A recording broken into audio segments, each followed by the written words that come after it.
Imagine a world where your reality is manipulated.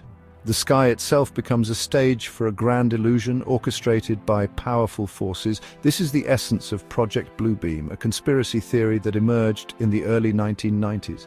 It paints a picture of a world on the brink of a new order, a world manipulated through advanced technology and carefully crafted deceptions. This theory, while largely dismissed by mainstream society, continues to captivate the minds of many, raising questions about the nature of reality, the power of belief, and the potential for large-scale manipulation in the digital age. This essay will delve into the intricacies of Project Bluebeam, exploring its origins, its core tenets, and its enduring appeal.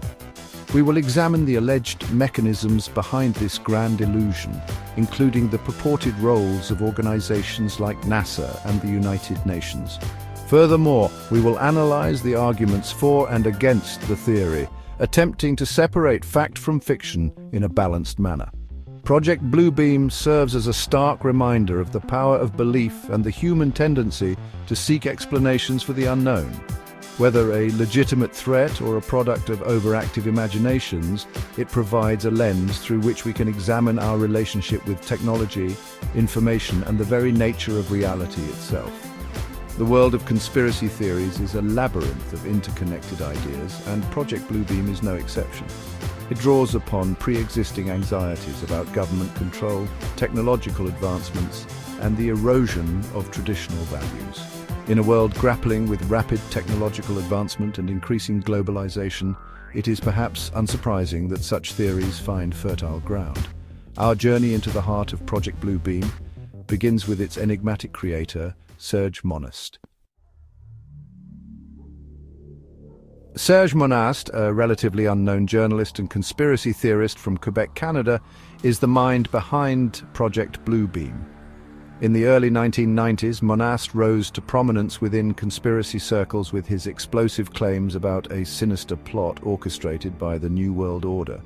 He alleged that this powerful, shadowy organization sought to establish a global totalitarian regime, and Project Bluebeam was to be their coup de grace. Monast was deeply suspicious of authority, particularly governments and international organizations. He believed they were actively working to suppress individual liberties and usher in an era of unprecedented control. His writings and lectures often focused on themes of government surveillance, media manipulation, and the erosion of individual freedoms. Driven by a fervent desire to expose what he perceived as a grand conspiracy against humanity, Monast dedicated himself to researching and disseminating information about Project Bluebeam. He traveled extensively, lecturing and distributing pamphlets outlining his findings. His work quickly gained traction among conspiracy theorists, solidifying his status as a key figure in the movement. However, Monast's life was tragically cut short in 1996 at the age of 51. He died of a heart attack, just days after being arrested and held in custody on charges related to his activism. His sudden death, shrouded in suspicious circumstances, only served to fuel speculation among his followers. Many believe his death was no coincidence, claiming he was silenced to prevent him from exposing the truth about Project Bluebeam. Despite his untimely death, Monast's legacy lives on through his work, which continues to circulate widely online and inspire debate. Whether one views him as a visionary whistleblower or a misguided alarmist, there is no denying the profound impact he has had on the landscape of conspiracy theories. His theories, deeply intertwined with his mistrust of authority and fears about the future, continue to resonate with those who share his anxieties about the direction of the world. At its core, Project Bluebeam posits that the New World Order will utilize advanced technology to stage a global holographic event, simulating a series of events designed to usher in a new age of control. This elaborate deception, according to Monast, would involve several stages, each more technologically astounding and psychologically manipulative than the last. The first stage involves a manufactured breakdown of religious and archaeological knowledge. This would be achieved by using powerful earthquakes in strategically chosen locations around the world. These earthquakes would unearth artifacts and evidence that would supposedly disprove existing religious doctrines and historical narratives. The aim is to create widespread doubt and confusion, paving the way for a new fabricated truth to take hold. The second stage involves the use of gigantic space-based holographic projections. These projections would be capable of beaming incredibly realistic images onto the sky, visible to people across the globe. These images could take any form imaginable, from religious figures to alien invaders, and would be accompanied by tailored sound effects and laser displays to enhance the illusion. The third stage focuses on manipulating the thoughts and beliefs of individuals on a mass scale. Monist believed this would be achieved through a combination of low-frequency ELF waves, microwave technology, and hypnotic suggestion.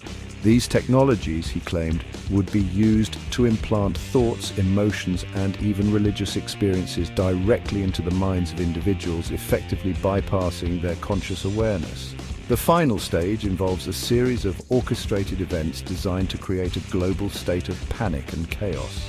This would include simulated alien invasions, staged natural disasters, and widespread social unrest. Faced with such overwhelming fear and uncertainty, people would willingly surrender their freedoms in exchange for the promise of security and order, ushering in the New World Order.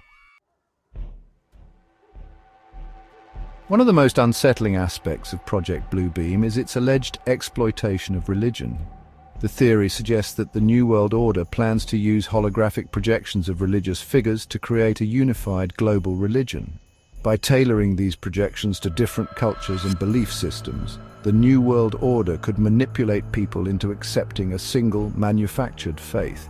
This new religion would likely be devoid of any true spiritual substance, serving instead as a tool for control and manipulation. Imagine a world where the sky above Jerusalem suddenly parts, revealing a radiant figure many believe to be the Messiah, or a similar event unfolding in Mecca with a figure claiming to be the Mahdi. Such events, though technologically fabricated, could easily be misinterpreted as divine intervention, leading to mass conversions and a fundamental reshaping of the global religious landscape.